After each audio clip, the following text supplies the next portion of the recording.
Recording? Yes, we're recording. Welcome to Marriage Minutes at His Pace.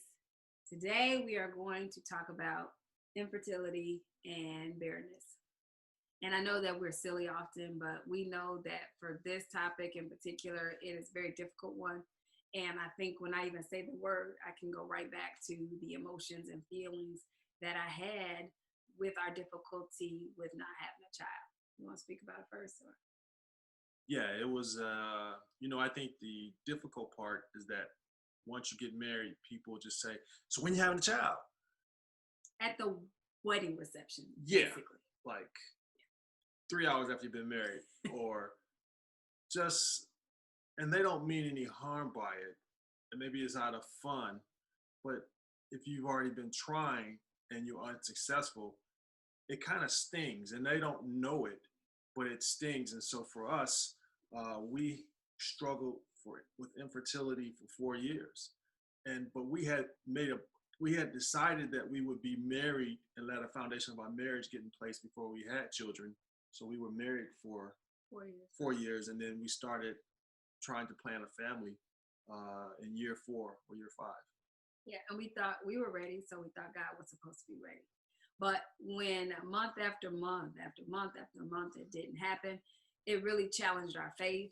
It challenged our marriage, our young marriage. It challenged our entire belief system. We started both thinking about, is our past coming back to haunt us? Did we, because of all the mistakes of our past, are we being plagued or punished as a result?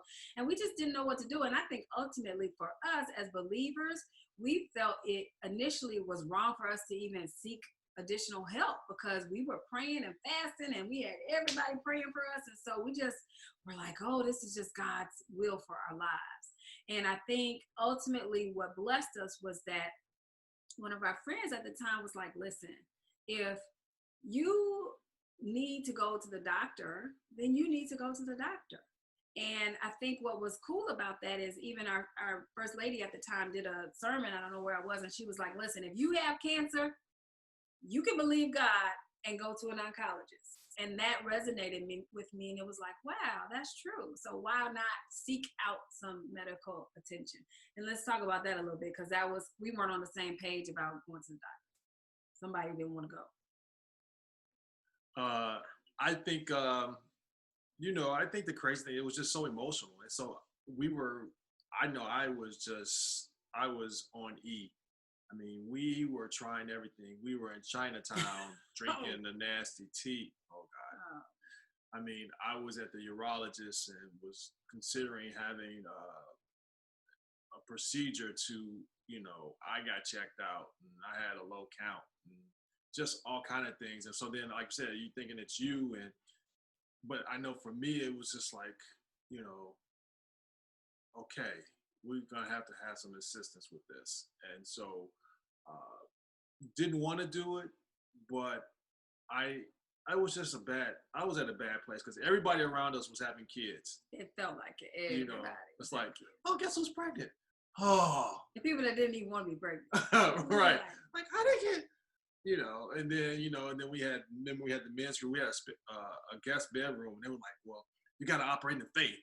So you got to get the bedroom prepared, and so we painted the bed. I mean, we just did it all. But everything somebody recommended, we did except going to the doctor. I think we were afraid too. Don't you think, Mark, of just knowing, like some comfort was wrapped in us not knowing if something was physically wrong with us. But again, we finally decided, and it really took off. We were really pregnant pretty quickly after we went to the doctor. Plus, we had a miscarriage too. We did. We had a miscarriage too early. Well, we had a miscarriage before we went to the doctor. Yes. Right. And then shortly after that was when we kind of decided to go. We also, another thing I want to mention is that we also had, my gynecologist was like, you got pregnant before, you'll get it again. He was not very comfortable with us seeking extra help at all. And so Mark kind of sided with him and all this and it was just a really big issue. But I will tell you, we started going to the doctor, but here's the thing that I think blessed my socks off at least. One of our spiritual mentors said to me as I was kind of writing things down and jotting things down about our experiences, and when somebody would say something hurtful to us, I was kind of journaling. I didn't realize it was a book at that time. Yeah. But she said to me, hey, Pam Johnson, Pastor Pam Johnson, she said to me, Rhonda, how do you know if you don't go on and finish that book, God won't bless you with a child? And do you know, almost to the minute I hit the end on that book, we conceived. Now, again, we were involved in some medical procedures as well, but it was just something. And the rest is history. That 13-year-old child that's running his life, not mine, is here. But I think we just wanted to say or encourage you that you can do it. It is okay as a believer to seek medical attention, medical advice. Yeah. But here's the thing, I think, and maybe you can speak to this, that I want to go back. I wish that we had stayed together. Like, there were times when we medicated ourselves differently. Our marriage really struggled during that time. And I wish we had migrated through that differently. I'm done.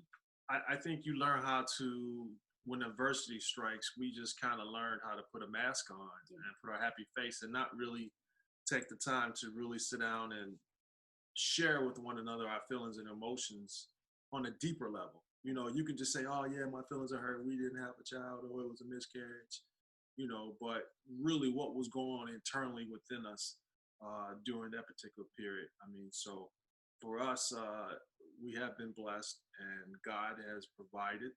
And my belief is that if God wants the child to be here, then God will provide for the child. And so she's been blessed beyond means and has been a blessing to our family. So stay encouraged, stay together, and you can do this. You can deal with infertility at his pace. Good night and God bless.